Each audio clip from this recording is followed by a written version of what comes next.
Hello friends, welcome to our YouTube channel friends. In this video I am going to tell you about how to fix floating keyboard problem in your Redmi A5 smartphone. So let's start the video friends. So I will tell you what it is. So click on search. Here it is the button. So here it is the floating window.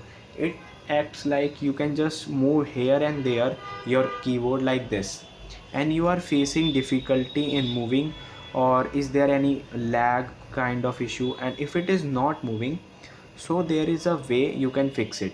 So firstly, go to the settings, click on applications, click on search, right here Gboard. Just you have to do is click on storage and cache, clear storage, and give all the permissions. So here it is the permissions.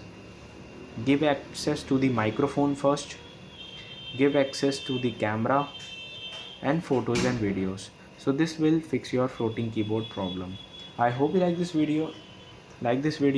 Then subscribe to our YouTube channel. Thanks for watching.